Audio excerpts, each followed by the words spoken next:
Welcome to Taste of Revenge. If you're into cold revenge and dark justice, hit that subscribe and like button. This story will haunt you. They said I wasn't good enough for him. Not out loud, never to my face, but in the quiet ways that hurt worse. The looks, the fake smiles, the way his mother would say, "dear," like it was short for disappointment. I married him anyway, and they never forgave me for it. My name is Rachel. I was 29 when I met Thomas Whitaker. He was beautiful in that careless, confident way only men born into money seem to be, like the world bent for him without him even asking. He worked in private equity, drove a car with no license plate frame, lived in a penthouse he didn't decorate himself. I met him at a nonprofit fundraiser I helped organize. I was in events, nothing fancy, but I'd worked hard to get there. He stayed behind after the speeches to thank me for the setup, said he liked how I carried myself, asked me to dinner the next week. He was everything I thought I wasn't allowed to want, and somehow, he wanted me back. It was fast. 3 months in, I was at his apartment more than mine. 6 months, I met his parents. 9, we were engaged. And that's when the story really starts. Because the Whitakers didn't raise a son. They built an investment. And I was a threat to the return. The first time I met his mother, she asked me if I had any student loans. Not hello, not welcome, just, "I assume you have debt?" I smiled, because I was raised to be polite, even when insulted. His father barely spoke to me, just asked if I planned to keep working after. After? Like marrying their son would somehow be my final act. Thomas held my hand the whole time, but said nothing. Not then, not ever. His sister, Valerie, was worse. She didn't insult me, she ignored me. Every dinner, every holiday, I'd speak, and she'd act like a breeze had passed.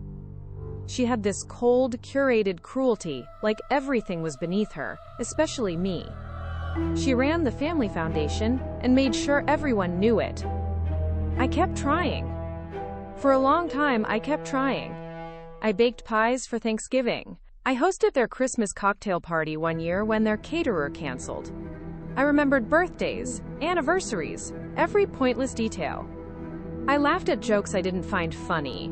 I nodded when I wanted to scream. I did everything a good wife was supposed to. And still, I was invisible. Until I wasn't. It started a few months after the wedding. Valerie called me out in front of the family, a full table, wine flowing, and said I wasn't bringing anything to the family brand. Not said with venom, said with a smile. Like I was an underperforming asset. I laughed, said something self-deprecating. And when I looked at Thomas, he just drank his wine. Didn't say a word. Later that night, I asked him about it. He told me to not take it personally. That's when the cold started. After that, the jabs came more often. His mother would accidentally compare me to his ex, the one who went to Yale and did PR for the UN. His father once asked me at a gala, "Who tailored your dress?" Kohl's. They weren't just testing me. They were trying to break me. But I didn't break. Not yet. What broke me came later, when I needed them. And they left me to bleed. We'd been married for 2 years when Thomas died. A car accident. Late night, wet road. Another car didn't stop in time. I still remember the way the cop looked at me when he gave me the news. Like he didn't know how to hold it gently enough. I broke. And nobody caught me. The Whitakers were cold even at the funeral. His mother didn't let me sit in the front row. Said she needed the space for family. His father had the will read without me present. And the will. That's when I realized what they'd done. Thomas had changed it. 2 months before the accident. He left me nothing. Not the apartment. Not the car. Not even the wedding china. Everything was left to the Whitaker Trust for family legacy. I remember reading those words over and over. Family legacy. I had worn their name, slept in their house, carried their blood in the form of a child they didn't know about yet. But I wasn't family. Not to them, not to the trust. And when I told them I was pregnant, shaking, still in mourning, still not showing, they didn't hug me. They gave me a check, $30,000, to help me move on. I wish I could say I screamed. I wish I could say I threw the check in their faces. But I didn't. I took the check. I nodded. I smiled. And that was the moment I stopped being Rachel Whitaker, grieving widow, and started being Rachel Whitaker, architect of ruin. I didn't cash the check. I framed it, hung it above a fold-out desk in the cheap studio apartment I moved into. I'd stare at it every night while I worked. My baby slept beside me in a secondhand crib. The place smelled like mildew and loneliness. But I didn't cry anymore. I was too busy. I started with the trust. I knew nothing about trusts, or investments, or corporate law. So I learned. I took night classes online. Accounting, tax structure, estate law. I watched lectures with a baby in my lap and exhaustion in my bones. The Whitakers had lawyers, firms, plural. They had layers between them and the world. But they had one flaw. They thought I was dumb. And you can get away with a lot when people assume you're not paying attention. For a while, I wasn't trying to destroy them. I just wanted to know how they'd locked me out. But the deeper I looked, the darker it got. They'd been funneling foundation funds into shell corporations for years. Fake charities, overstated operational costs, all protected by their family name. And then I found something else. A holding company, registered offshore. One that linked back to a real estate firm Thomas had invested in just before he died. Except it wasn't in his name. It was in Valerie's. Signed a week after the will changed. That's when I stopped studying out of curiosity and started studying for war. It took me 4 years. 4 years of building a life from scratch, of saving every dollar, of watching the Whitakers from afar, social media, press, annual reports, of pretending to move on while quietly assembling the tools to tear them apart. My son, Caleb, was the reason I kept going. But revenge was the reason I started going. By year 5, I had my degree, a reputation as a forensic accountant, and an alias. Under that alias, I created a small nonprofit. One that mimicked the Whitaker Foundation in mission, but not in corruption. I launched it anonymously, funded it with seed money from anonymous donors. Mostly women who had been steamrolled by families like theirs. It grew fast. Too fast for them to ignore. And that's when the Whitakers made their mistake. They invited me back. Valerie reached out first. A casual email. Hope you're well. Would love to reconnect over lunch sometime. There may be some synergy between your little project and the foundation. Your little project. God, they couldn't help themselves. I waited 3 days before replying. I didn't want to look eager. Then I accepted. We met at a rooftop restaurant, the kind of place where water costs more than a meal should. She looked older, harsher, too much filler in her lips, not enough warmth in her eyes. I wore a soft blue dress and smiled the whole time. She talked numbers, strategy, women's empowerment this and impact investment that. I nodded, took notes, acted flattered. When she offered a collaboration, I said I'd think about it. And 2 weeks later, I leaked everything. Anonymous files sent to the IRS.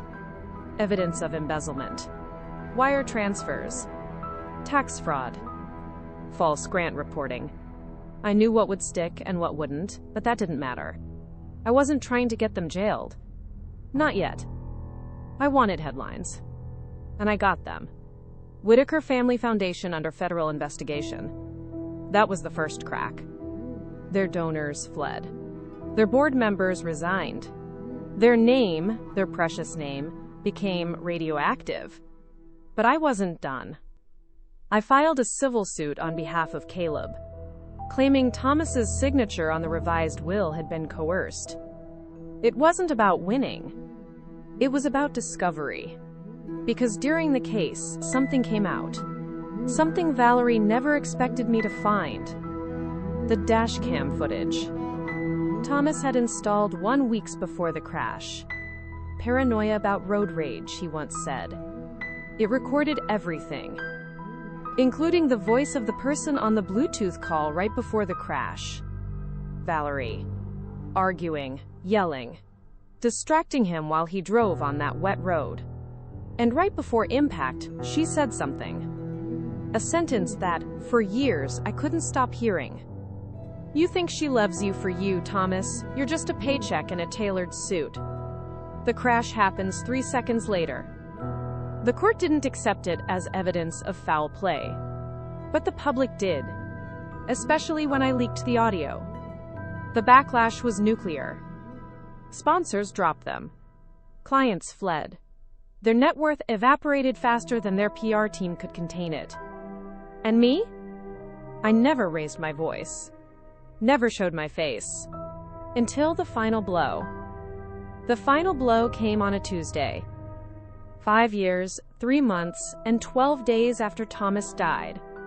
I walked into the Whitaker estate, not as a guest, not as an outsider, but as its new owner. How? It started with a property lien.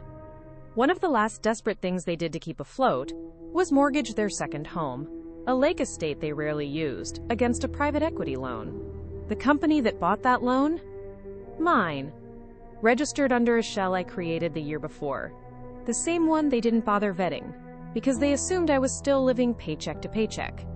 They defaulted on the loan 3 months later. And when the final notice was sent, Valerie tried to buy time. But I didn't give it. I sent my lawyers instead.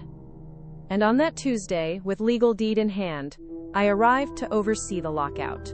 Valerie was waiting at the gate, mouth tight, arms crossed, eyes sharp with disbelief. You, she said, voice cracking like glass under weight. This is you? I nodded. She stepped closer. You vindictive little leech? I'd be careful, I said, pulling my sunglasses off. There are reporters down the street. I'm sure they'd love a photo of you getting escorted off my property. Her jaw tightened. For the first time in all the years I'd known her, she looked unsure. Not superior, not smug, just small. I don't understand, she said finally. Why? After everything, Thomas is gone. What does any of this bring you? I stared at her, not with hatred, not with fury, just with clarity.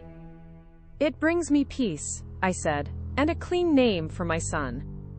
She opened her mouth to speak again, but I was already walking past her. The estate hadn't changed much. Same manicured hedges, same soulless white furniture, same scent of wealth and decay. But the air felt different now. It was mine.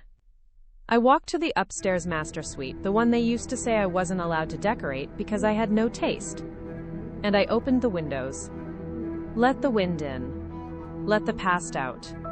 Downstairs, the movers began packing up the last of their things.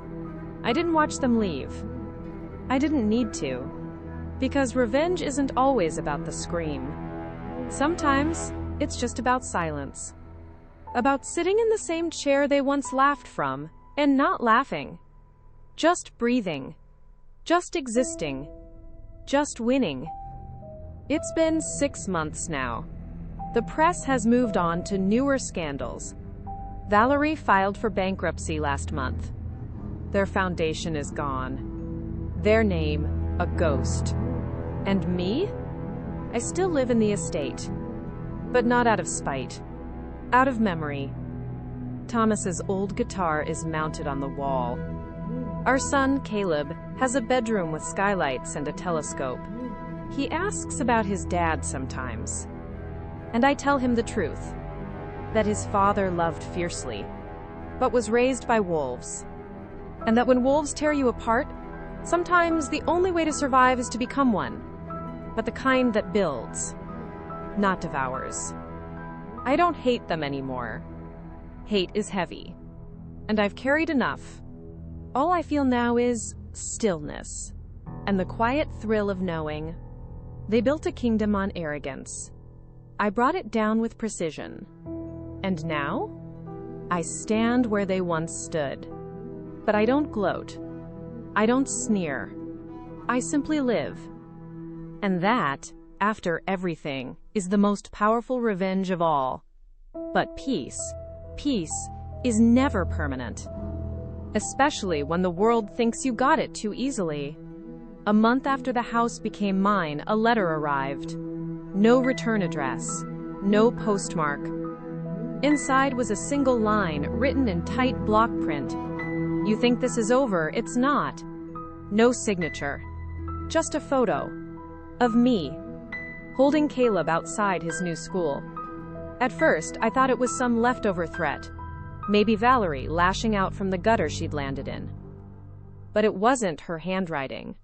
And Valerie was in no position to send messages. Her bankruptcy filing showed she was barely surviving. 2 of her offshore accounts were frozen. Her passport had been seized pending investigation. No, this came from someone else. And I had a good guess who. Alexander Whitaker. Thomas's uncle. The one who never appeared in public. The one who handled family risk, as they once called it, usually by burying it. He owned nothing in his own name, no online footprint. Not even an obituary for his wife, who supposedly died in Spain years ago. I'd heard whispers of him during the inheritance debacle, but I'd never met him. Until now. I didn't panic. I didn't run. I did what I always did. I prepared. I hired private security, but not the obvious kind. A former Mossad analyst, a woman named Yael. She didn't carry a gun, she carried leverage. In 2 weeks, she handed me a file the size of a Bible. Alexander's movements, financial traces, shell patterns. And one photograph I wasn't ready for. Him, standing at a grave. Thomas's grave. Holding a rose. And a folder. I didn't know what was in that folder, but I knew what was coming next. The Whitakers weren't just about money. They were about erasure. Anyone who embarrassed the family name disappeared. They didn't sue. They didn't smear. They revised history. Yael gave me one piece of advice before she left the country. If he comes for you, it won't be loud. It'll be legal, subtle, bureaucratic. He'll try to take your son, not your life. That night, I barely slept. I watched Caleb breathe. I remembered how small he'd been in that studio apartment. How soft his hands were when he first learned to crawl. And I realized I hadn't finished what I started. Revenge wasn't about burning down their house. It was about building something they couldn't touch. The next morning, I opened a trust in Caleb's name. Not just for inheritance, for protection. I transferred everything, the house, my savings, even my new business, into a structure with 5 layers of shielding. If I disappeared tomorrow, he'd still own it all. No Whitaker could claw it back. Not without triggering public audits and international flags. I even hired a biographer to write my story in full. Names, dates, evidence. If anything happened to me, it would go live. I called it failsafe protocol number 3. Because yes, there were others. And then I waited. For the storm I knew was coming. It came in the form of a lawyer. Suave, polished, unassuming. He knocked on my door with a smile and an envelope. We're requesting temporary guardianship of Caleb Whitaker, on behalf of his extended bloodline. Bloodline? Like I was just an incubator. The papers were thick, meticulously constructed, full of insinuation and veiled allegations. Neglect, mental instability, coercion of Thomas during his final months. It was brilliant, terrifying, and completely fabricated. They underestimated one thing. I wasn't the same woman they once tried to silence. I didn't lawyer up. I lawyered down. I hired a woman named Priya Voss, a courtroom animal with a reputation for dismantling dynasties in heels and red lipstick. When we walked into court, I wasn't afraid. I was ready. Alexander sat across the aisle. Gray suit, black tie, no emotion. He never once looked at me. But he watched Caleb like he was assessing a stock asset. And that was his mistake. Because the judge wasn't watching me. She was watching him. His arrogance, his detachment, his complete lack of paternal instinct. Priya shredded the guardianship case, line by line. And when she introduced audio of a recorded phone call, one where Alexander admitted to correcting the family legacy by removing damaging elements, the courtroom froze. He knew the moment it played. The corners of his mouth twitched. The judge ruled in 10 minutes. Case dismissed. Motion sealed. Threat neutralized. But I didn't stop there. I knew men like Alexander never acted alone. He was a spider, which meant there was a web. So I followed it. What I found was bigger than I imagined. He was connected to 6 other families, political dynasties, generational wealth, all protecting each other through trusts, bribes, and offshore havens. I gathered it all, and I sold it. Not to the government, to a journalist. One who had been blacklisted for exposing a senator's dark money flow. I gave her names, documents, trails. And in exchange, she gave me something more valuable than money. Control of the narrative. Her exposé dropped a month later. Front page. The Invisible Machine: How American Wealth Protects Its Own. It went viral in days. 2 resignations, 1 DOJ inquiry, dozens of frozen assets. Alexander vanished. Whether he ran or someone helped him disappear, I didn't care. I wasn't looking for his body. I was looking for his absence. And I got it. But the thing about ghosts is, they leave echoes. Even after Alexander disappeared, the ripple he created didn't stop. I received 2 audit notices in the same week. 3 of my clients were suddenly targeted by the IRS. And my son's school was sent an anonymous concern about his home environment. They couldn't touch me directly anymore, so they started reaching for everything around me. But I had learned from the best, them. And I wasn't alone. Priya introduced me to an old friend of hers, a digital security expert named Jonas, who used to run point for a hedge fund under SEC investigation. Jonas could find fingerprints on files that had been triple scrubbed. He could map metadata patterns like topography. And he found something. One of the audit notices wasn't random. It was triggered by a third-party AI flag, a tool used by a financial intelligence firm in DC. And that firm? They had received private donations from something called the Ellison Syndicate. Another trust, another foundation. Same offshore structure. Same signature markers as the Whitaker Shell companies. It was a hydra. I wasn't fighting a family. I was fighting a network. So I made a decision. I wouldn't just survive them. I'd expose them all. I quit my job, sold everything liquid, put Caleb in a private, secured homeschool program that rotated teachers and locations every semester. And I built something new, Asset Zero. On paper, it was a boutique financial analysis firm. In practice, it was a forensic engine designed to dismantle dynasties. We reverse-engineered trust loopholes, dissected offshore laundering patterns, and published open-source databases under anonymous nodes. Every takedown we triggered, every leak we posted, I watched from behind layers of protection. And one by one, the names started to fall. It started with a senator's son, caught funneling disaster relief funds into crypto wallets. Then a tech CEO's wife, who laundered donations through a children's charity in Uruguay.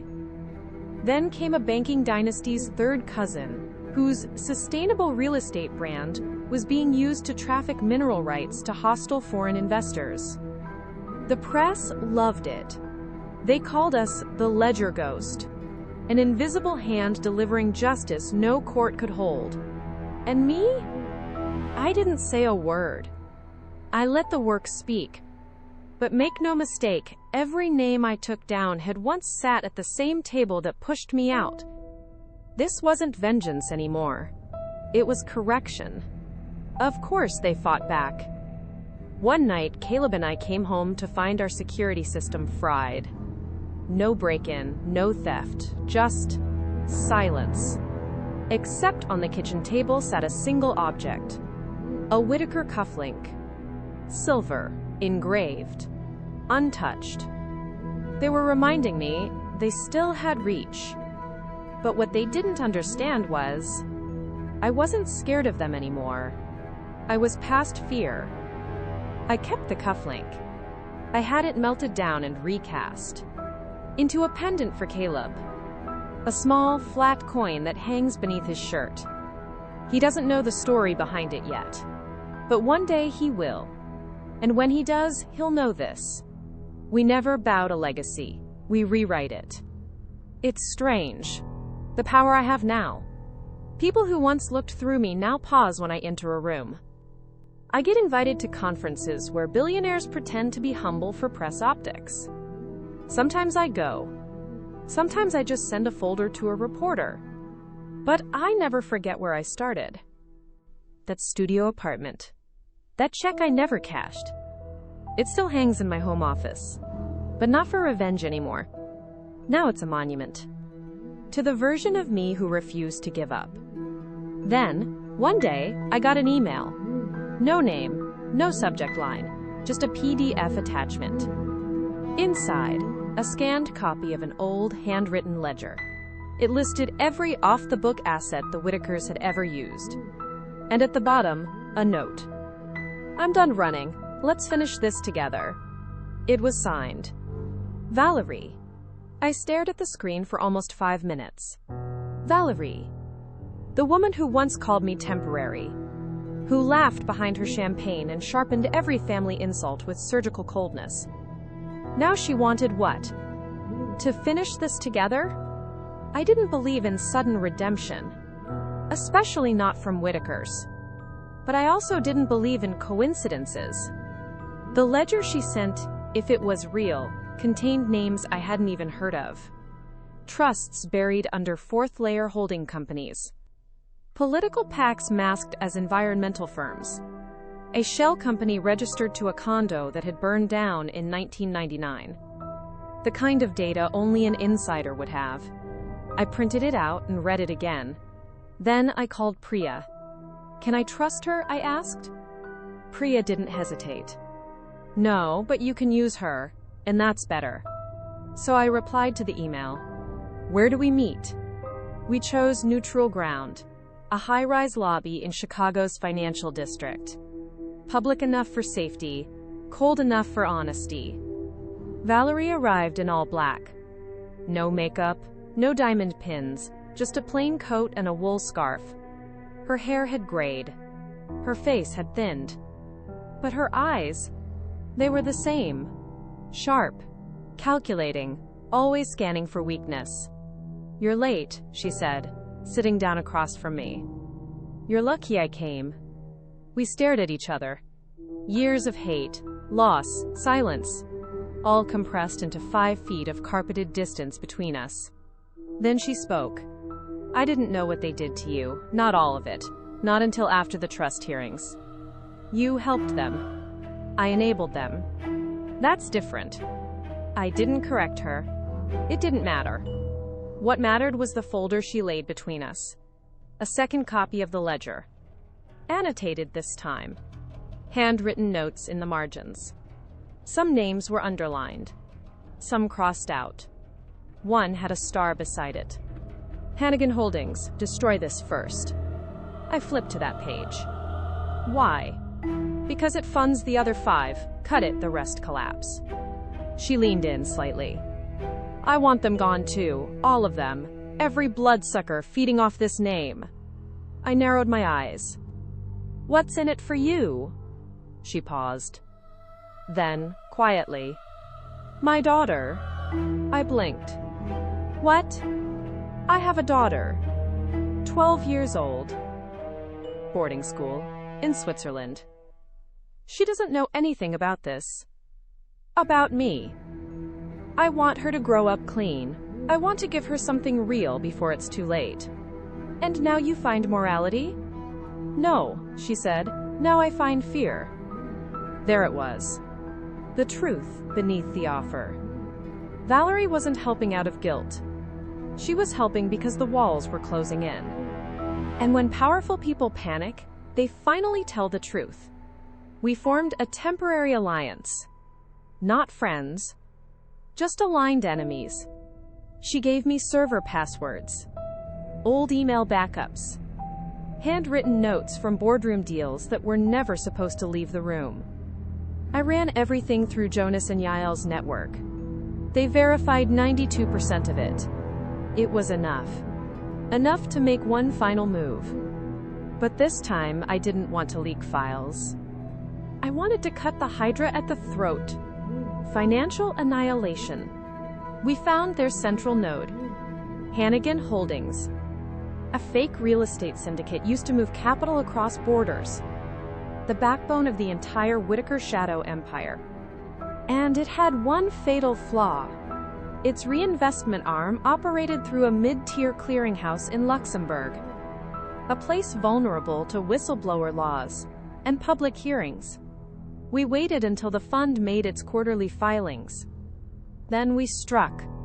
Using an anonymous shell company based in Estonia under the name Whitaker Renewal Trust, we submitted a formal fraud complaint to both the EU's Financial Crimes Unit and the Luxembourg Internal Tribunal. But we didn't stop there. We also sent the full case file to a group of activist investors, the kind who make billions shorting corrupt corporations before exposing them. And within 2 weeks, Hannigan Holdings began to implode. Stocks tanked. Audits triggered. Accounts frozen across 3 continents. The Bloodline's entire engine was seizing. That's when they called. Not Valerie. Not Alexander. Their lawyers. They offered a settlement. $20 million. A full public apology from the foundation. An agreement to dissolve their corporate network. All in exchange for silence. I read the offer twice. Then I printed it out. And burned it. Because this wasn't about money. It never had been. This was about never letting them do it again. And so I moved to Phase 4. Public trial. The courtroom was federal. Tall ceilings, bright lights, cameras allowed. They tried to file motions to seal the case, to hide behind trade secrets and reputational risk. But too many eyes were already watching. My team had anonymously tipped off 3 investigative journalists and 2 financial influencers, the kind with followings in the millions and a thirst for elite hypocrisy. By the time the hearing began, the hashtag Whitaker Files was trending on X. Their name was no longer elite. It was infamous. Valerie testified first. Clean suit, hair pinned back. She didn't cry, didn't ask for sympathy. She gave numbers, dates, emails, names. She confessed to what she did, and pointed to everyone who helped her do it. Her voice never shook. When she stepped down from the witness stand, she passed by me, paused, and said, barely above a whisper, "Now she'll have something real." She didn't mean me. She meant her daughter. Then came the parade of defense attorneys. 6 of them. All polished, all aggressive, all trying to create doubt. They attacked my character, claimed I had an emotional vendetta, that I was unreliable due to grief trauma, that I had coerced evidence through unethical digital practices. I said nothing at first. I let them burn their words on empty air. Then it was my turn. I took the stand. And for the first time, I told everything. From the moment I walked into the Whitaker home, to the day they gave me a check to disappear. The betrayal. The silence. The erasure. I showed them photos of Caleb's first crib in the corner of a studio apartment. I played the voicemail Thomas left me 2 days before the crash. A soft, tired message where he said, "I'm sorry, I'll fix this, I promise." I showed the court the melted cufflink, the one that once symbolized power, now around my son's neck. And when I finished, I looked straight at the judge and said, "This wasn't about revenge, it was about removal." I removed the lie that their name meant something untouchable. I removed the silence. I removed the fear. And I'm still here. The ruling came 3 weeks later. All remaining Whitaker family trusts dissolved. Foundation disbanded under public order. 5 executives and 2 attorneys indicted. All legal rights to the Whitaker name forfeited. It was the largest financial dismantling of a legacy dynasty in the state's history. The final headline read, "Whitaker Empire Falls. Widow's Testimony Ends Multi-Generational Corruption Ring." But that wasn't the end. There was one more thing I had to do. I bought the building where they first offered me that check. The same restaurant lobby. Same white marble floors. Same glass elevators that once reflected my grief back at me. And I turned it into something new. The Whitaker Institute for Investigative Accountability. Yes, I kept the name. Because now I owned it. Not them. It was no longer a symbol of bloodline power. It was a warning. Every year, we fund 6 independent investigators to expose deep financial fraud globally. And each one begins their residency reading a single document framed in the lobby. A copy of the check they once gave me. $30,000. The cost they put on my silence. The cost they thought would bury me. People think revenge ends when you win. They're wrong. It ends when you choose to stop needing it. After the trial, things got quiet. Unnaturally quiet. No more anonymous threats. No more legal traps. No more boardroom whispers in my inbox. But with silence came something new. Emptiness. I didn't know who I was without the war. For almost a decade, I'd been building toward this singular collapse. I hadn't dated. I hadn't traveled. I hadn't done anything for joy that wasn't tied to control, structure, or safety. I had confused mission with healing. And now that the mission was done, I was just Rachel again. Except I didn't know what that meant anymore. I spent the first few months after the trial avoiding everyone. Even Priya. Even Valerie. I took Caleb, and we left the estate. We rented a cottage near the coast, just a 2-bedroom with creaky floors, salted wind, and windows that faced the sea. Caleb thrived immediately. He learned to surf, took up painting, made friends who didn't know or care about his last name. One day I found a canvas tucked behind his bed. It showed a woman standing in the ocean, half submerged, facing away from the viewer. Above her were words he'd written in soft pencil. "The tide doesn't take everything. Sometimes it leaves peace behind." I cried for an hour. Not because it was beautiful, but because for the first time in 10 years, I saw proof that my son had hope. I started therapy again. Real therapy. Not the functional check-ins I used during court prep. I found a woman named Camilla, part trauma counselor, part spiritual realist. She asked hard questions. Like, what are you afraid of now that the threat is gone? And, is silence uncomfortable for you because it feels empty or because it feels honest? It was brutal and necessary. I stopped needing to control every second of every day. I stopped reading every headline with my name in it. And slowly, I began to imagine a future not shaped by war. That's when the offer came. A publishing house. They wanted my story. Not the documents, not the evidence. Just me. Rachel Whitaker. The woman who burned an empire down and walked out alive. I said no. At first. But Camilla said something I couldn't forget. Telling your story doesn't mean giving them power, it means owning your truth. So I wrote it. Every night after Caleb fell asleep.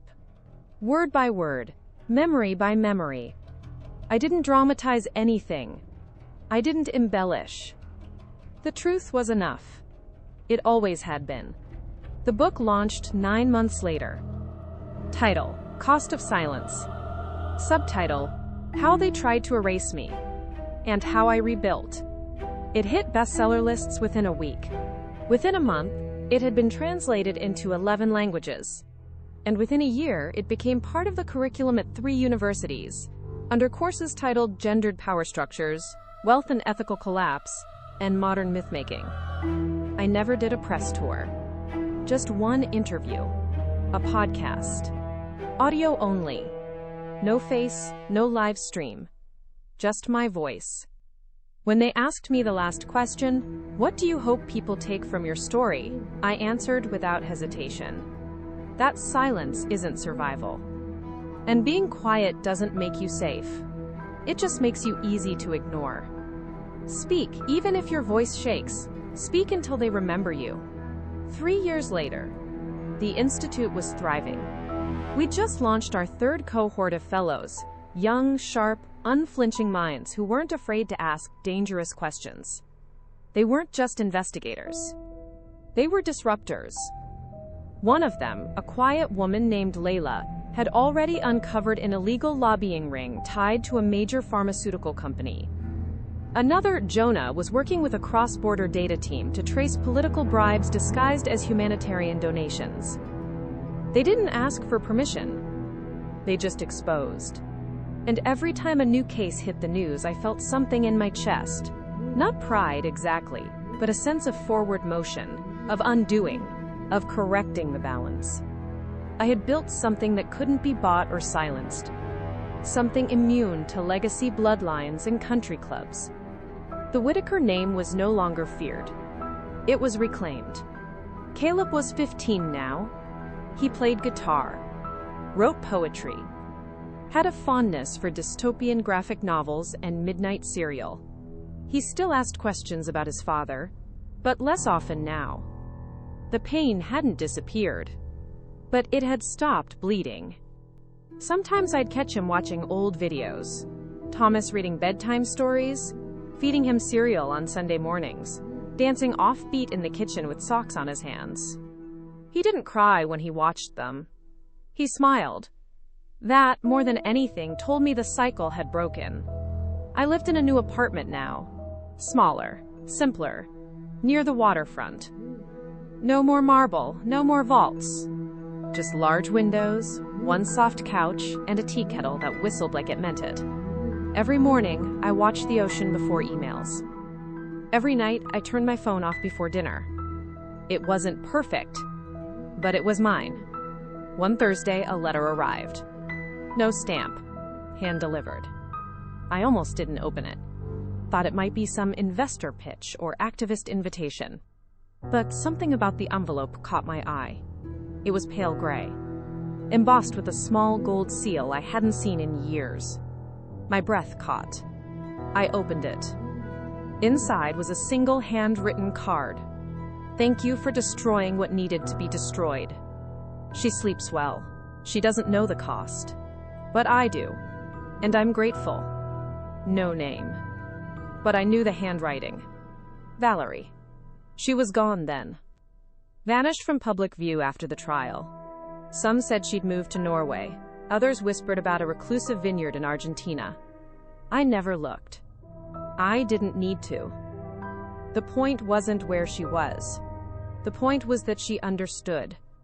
The next day, I took the card and pinned it inside a drawer in my desk, right next to the original check they once gave me.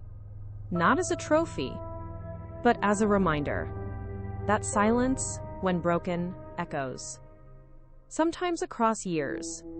Sometimes across generations. And that even the deepest bloodlines can bleed truth if you cut them deep enough. The first sign was small. A notice from Caleb's school. Anonymous tip received regarding irregularities in family history documentation. I thought it was a clerical error. Then came the second. A flagged application from our newest Institute fellow, citing potential conflict of interest due to undisclosed funding sources. Then the third. A glitch in our payment processor. Frozen assets. pending review, triggered by a complaint filed under the Equal Disclosure Act. All vague, all bureaucratic, all designed to look like due process. But I'd seen this pattern before. Death by paper cuts.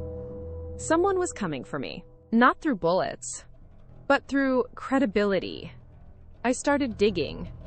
At first, nothing. No direct links, no names. Then one of our security consultants pinged me late one night. "You need to see this." He sent me an audio clip. It was a phone call, recorded but legal. Someone on a secure line, speaking with chilling calm. "We let her build, we let her feel safe. Now we pluck." The voice was unmistakable. Margot Whittaker, Thomas's aunt. Never in the spotlight. Always in the second row of every photo.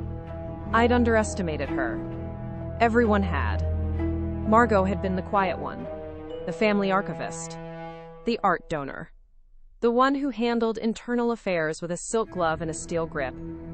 While the men of the family fell, Thomas, Harrison, Gregory, she survived, untouched. And now? She was rebuilding. Not with courtrooms, with shadows. She had started a new trust under a different name, the Ehlers Foundation. Looked like a clean nonprofit. But its board? Former Whittaker lieutenants. 2 corrupt, state-level officials who'd been bought before. And a digital strategy firm known for silent takedowns and reputation remediation. They weren't trying to destroy me directly. They were trying to erase my credibility. Because if they could do that, everything I built, the institute, the book, the legacy, would become a question mark. And one day, Caleb would grow up, Google my name, and wonder if his mother was just another liar with a headline. That would be their revenge. A whisper campaign. A long game. Turn the truth into a footnote. I activated contingency mode. You don't dismantle a billion-dollar dynasty without learning how to survive the aftermath. Encrypted backups. Dead man triggers. Alliances I never thought I'd need to call in. Journalists, whistleblowers, even 2 ex-Whittaker staffers still holding guilt like anchors. I didn't attack. Not yet. I waited. Let them move first. Let them reveal where they were most confident. And when they did, when Margot launched a full expose alleging fraud at my institute, I struck. I didn't deny the claims. I amplified them. Every reporter who received the leaked documents, I sent them the full files. Context, sources, receipts. And then I posted something that changed the game. The Whittaker remnants think they've found a way to resurrect the corpse. But corpses don't come back. They rot. And I kept the autopsy report.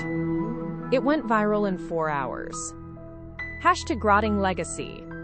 Hashtag Ehlers exposed. Hashtag Whittaker files. 2.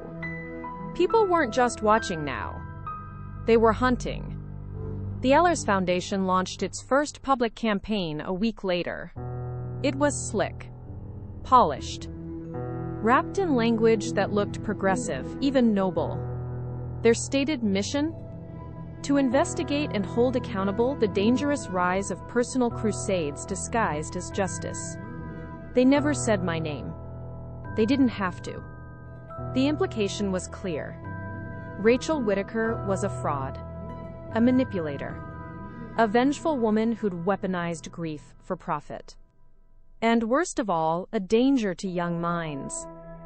It was brilliant psychological warfare. They weren't trying to destroy me. They were trying to make me destroy myself.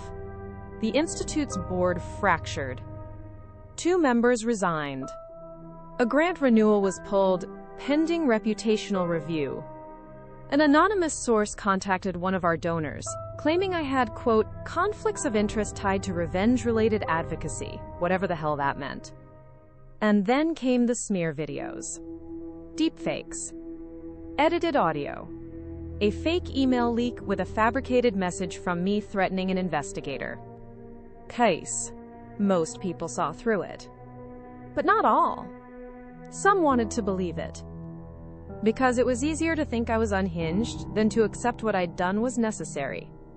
I stayed silent. At first. But Caleb? He didn't. He posted a video. 1 minute, black and white, no music, no filter. Just him, sitting on the back porch, voice steady. I was 5 when I watched my father die. 7 when my relatives tried to make me forget it. 10 when my mom started showing me the truth. She didn't make me hate them. They did that themselves. And I'm proud of her. You want to question someone's morality? Start with the people who made a child pick between lies and silence. It hit 1 million views in 12 hours. That moment changed everything. He wasn't just my son anymore. He was his own force. And for the first time, I saw what we were actually fighting for. Not just revenge. Redemption. Legacy. A new bloodline. Not of power, but of truth. But Margot didn't stop. She escalated. Leaked sealed custody papers from years ago. Paid an ex-nanny to fabricate claims of emotional instability. Even tried to buy off one of our junior researchers to plant fake findings and discredit the institute. That was her mistake. Because the researcher was Jonah, the one who'd cracked the lobbying scandal. He came to me that night with audio, timestamps, and a USB drive that changed everything. Margot hadn't just been orchestrating a smear campaign. She had been funneling money from the last remaining Whitaker Shell Trust, using fake charities as fronts. Wire fraud. Tax evasion. International banking violations. We had evidence. Hard, undeniable, time-stamped proof. And this time, I didn't go to court. I went to the public. Jonah and Layla prepared the report. Valerie helped from the shadows, using old Whitaker contacts to verify offshore account connections. Priya crafted the release strategy. And I, Rachel Whitaker, the woman they once tried to erase, held the mic. I dropped it all in one post. A live broadcast. No press release. No network filter. Just me. This isn't about revenge anymore. It's about exposure. You said I built an empire on pain? Fine. Let's look at what your empire was built on. I listed the companies. The shell orgs. The transfers. The names. I didn't blink. Margot vanished within 48 hours. Interpol issued a warrant. Her name was pulled from multiple boards. The Ehlers Foundation rebranded, then collapsed. And the final nail? Her personal security chief flipped, turned over 5 years of encrypted communications confirming everything. Game over. It should have ended there. Margot gone. The house of lies reduced to ash. The truth weaponized and public. But the thing about revolutions is, they don't die when the tyrant falls. They splinter. And then they bleed. The Institute was flooded with support. Donors, whistleblowers, survivors. We were featured on every major network. Rachel Whitaker, the woman who brought down a dynasty. Some compared it to Watergate. Others called it the Widow's Rebellion. I didn't care about the headlines. But they did one thing very effectively. They created jealousy. Not from enemies, from inside. Priya, my strategist, my right hand, my friend, started showing signs. Small at first. Avoiding meetings. Taking unsanctioned calls with journalists. Rewriting statements behind my back. Then one morning, a leaked op-ed appeared under her name. Rachel Whitaker did what needed to be done. But now she's an icon clinging to control. It's time for new blood, for justice to evolve beyond a personal vendetta. It hit me harder than any Whitaker ever did. Because this wasn't betrayal from power. It was betrayal from belief. I confronted her. She didn't deny it. Rachel, she said, calm as glass, you started this movement, but you don't own it. I stood silent for a moment, then asked, Was it ambition? She shrugged. No, it's inevitability. She wasn't trying to destroy me. She was replacing me. The way movements always eat their makers once they become inconvenient. I stepped back from the institute the next day, not out of shame, out of strategy. Let them think they pushed me aside. Let them fight over the shell. Because I wasn't done yet. There was one last lie buried under the rubble. A document I'd found during the Ellers takedown. Buried in a private trust. Whitaker Genetic Holdings. At first it looked like a biotech investment shell. But then I read the client registry. And I saw the name, Caleb Whitaker. Registered at birth. Not just as a beneficiary. As a subject. I dug deeper. This wasn't just money laundering. It was experimentation. Pre-approved DNA storage. Behavioral tracking software installed in the smart toys we'd received as gifts when he was a toddler. Consent never requested. Because Margot and her predecessors believed bloodlines weren't just meant to rule. They were meant to be engineered. Perfected. Controlled. My son wasn't just an heir. He was a lab rat. I confronted the last person who could have known. Valerie. She didn't deny it either. It started before you even met Thomas, she said. They were grooming the next generation. You were just a vessel.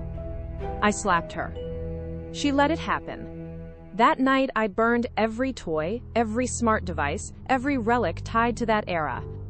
I sat Caleb down and told him the truth. Not just about the experiments, but about what it meant. You're not their product, I said. You're the glitch in their system, the one thing they couldn't predict. He nodded. Didn't cry. Just asked one thing. Can I help?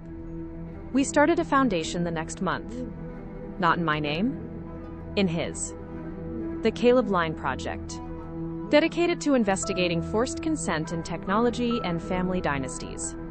Tracking corporate overreach in behavioral manipulation. Giving people power over their own narrative. He wasn't just surviving the system anymore. He was rewriting it. It went viral overnight. His face, his name, his voice clean, sharp, unwavering, declaring a war on forced consent and legacy power structures. The internet crowned him the anti-dynasty kid. That's when the threats started. Anonymous emails. Photos of him leaving his school. A message burned into our encrypted chat. Blood is destiny, you can't delete it. I knew who it was before I traced the signal. Margot wasn't gone. Interpol warrant or not, she'd rebuilt her reach. Different names, different shells. But the same poison running through the veins of old money. This wasn't about me anymore. This was about my son. They wanted him. Not for money, not for leverage, for correction. To drag him back into the machine I'd burned down. I called Valerie. No answer. Called again. Third time, she picked up. You need to get him out of the country, she said. Her voice was calm, too calm. What do you know? I asked. Silence. Then, they've activated the Whitaker Protocol. The Whitaker Protocol wasn't a myth. I'd read about it in scraps during the first investigation, an emergency clause written into the family's earliest trust documents. Designed for one purpose. If the bloodline risks exposure, extract the asset. The asset wasn't property. It was people. Children. They had a network for this. Handlers. Planes. Safe houses with no digital footprint. And if Margot still had the blueprint, she could vanish Caleb in 12 hours flat. I booked us on a flight that night. Not to run. To hunt. Destination, Geneva. The beating heart of old money arbitration. Where Margot's fingerprints would still be warm. We landed under aliases. Fake passports courtesy of Yael, who came out of retirement for one last play. Jonas met us with a black car and 3 phones, each untraceable and preloaded with mirrored apps. This isn't just them anymore, he said. She's plugged into something bigger, a syndicate. I already knew. And I didn't care. Let them come with everything. Because this wasn't about exposure now. This was about erasure. The first lead came from an old concierge who remembered Margot. She always booked under her own initials, MW, arrogant like that. That arrogance saved us. We traced her to a chalet in Montreux. Isolated, guarded, but not invincible. We didn't call the police. We didn't call Interpol. We called Valerie. Because if this was going to end, it needed to end with bloodlines facing each other in the open. We drove through the Alps in silence. Caleb in the back seat, earbuds in, staring at the white peaks cutting into gray sky. At one point, he leaned forward. Mom? Yeah? If something happens to you? Stop. No, listen. If something happens, I'll finish it. I looked at him in the rearview mirror. And for a split second, I saw Thomas. Not his face, his resolve. And I realized, this wasn't just my war anymore. It was ours. The chalet was glass and stone. A fortress dressed as a spa retreat. We entered through the service tunnel. Yael hacked the locks. Jonas looped the cameras. Inside, it smelled like cedar and old secrets. And there she was. Margot Whittaker. Hair silver now. Draped in a cream cashmere shawl. Holding a glass of Barolo like a queen in exile. She didn't look surprised. You made it, she said. Her voice was softer than I remembered. Of course I did, I said. You sent the invitation every time you touched my son's life. She smiled. Not cruel. Not smug. Just tired. This was never about hurting you, Rachel. It was about restoring order. Order, I said. Is that what you call kidnapping? Preservation, she corrected. Do you think the world you've built will survive the chaos you unleashed? Families like ours keep the world from tearing itself apart. No, I said, stepping closer. Families like yours make sure it never changes. Her eyes flicked to Caleb. So this is the future then? A boy raised on rebellion? He's raised on choice, I said. Choice, she murmured, almost like a curse. That's what killed us. Behind me, I felt Valerie step forward. Her voice cut through the tension like a wire snapping. End it, Rachel. And for the first time, I realized she wasn't talking to Margot. She was talking to me. Margot poured another glass of wine with steady hands. The air between us thickened. Not with fear, but with finality. You can't win, she said. I already have, I replied. She smirked. No, Rachel, you exposed me, ruined the name, shattered the dynasty. But you're still tied to it. You carry it in your blood, and so does he. Her gaze flicked to Caleb again. And I saw something in her expression I hadn't noticed before. Not disdain, not pride, desperation. That's when I knew she wasn't just a relic clinging to power. She was afraid. Afraid of what came next. Afraid that the world she manipulated might move on without her rules. That fear was my opening. I stepped forward, slow.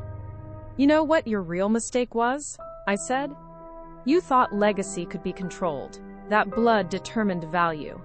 But look at you now, hiding in the mountains, hunted, exposed, and powerless.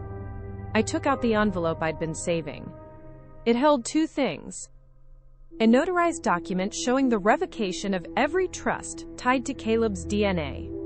A legal release severing every last Whittaker entity from his identity. I dropped it on the table.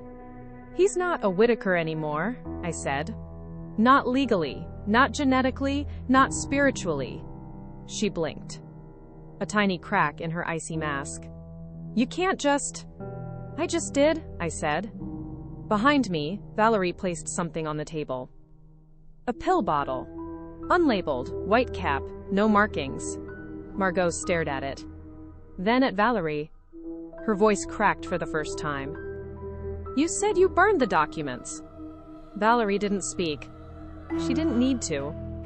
Margot's hand trembled as it hovered above the bottle. 30 seconds, I said. Margot laughed, a wet, broken sound. You're bluffing. I leaned close, my voice like stone. No, I'm giving you an option. For the first time in your miserable life, you get to choose how it ends. Dignity or disgrace. She looked at Caleb. Tears welled but didn't fall. Then she whispered, "Tell them I died in my sleep." I turned to Valerie. No. Margot flinched. You get no rewrite, no legacy spin. You die the way you lived, isolated and uncelebrated. She didn't take the pill. She tried to run. Yael tackled her before she made it down the hall. We didn't call the police. We called a contact in Geneva who owed me everything. Within hours, Margot was in an unlisted psychiatric holding facility. Not to silence her, but to preserve her mind, long enough for full legal testimony against the others in her network. She would spend the rest of her life inside 4 concrete walls, confessing under camera, without an audience. That was the kill shot. Not death. Irrelevance. We left Switzerland the next morning. On the flight home, Caleb stared out the window, his voice low. She looked so small. She always was, I said. Back in the States, I watched from a distance as the world absorbed the collapse. Headlines. The fall of the Whitakers. Rachel Whitaker frees son from dynasty's grip. From inheritance to independence. The Institute, now under new leadership, expanded its work into global advocacy. Priya never apologized. But she never got in my way again. 1 week later, I received a small package. No name. Inside was a single envelope. On it, a note in Valerie's handwriting. You missed one. Inside, a photo. Old. Blurry. Of me as a child with someone I didn't recognize. A man. And scrawled on the back. Your mother lied. He was one of them. I stared at it for a long time. Felt something hollow stir in my chest. Another question. Another war. But not today. Today, my son was free. And that after everything was the most powerful revenge of all. I never visited her again. Margot, I mean. They said she still talked to herself. Still tried to give orders to the staff like they were footmen in some grand estate. But no one obeyed. No one feared her name. And that, in the end, was the deepest cut. She was alive, but forgotten. Some nights, I still wake up thinking I hear Thomas's voice. It's not trauma, it's memory. The way a song gets stuck in your bones. And for a long time, I hated that part of me that still missed him. But I've learned not to fight it. You can't erase pain without erasing the parts of yourself that grew from it. I'm not here to forget. I'm here to outgrow. Caleb's grown taller than me now. He walks differently. Shoulders back, eyes forward. Sometimes I catch him watching the news with this look, like he's measuring the weight of the world and deciding if it's worth carrying. He doesn't talk about the Whitakers anymore. He doesn't need to. They're gone. Burned down without fire. I wrote one more book.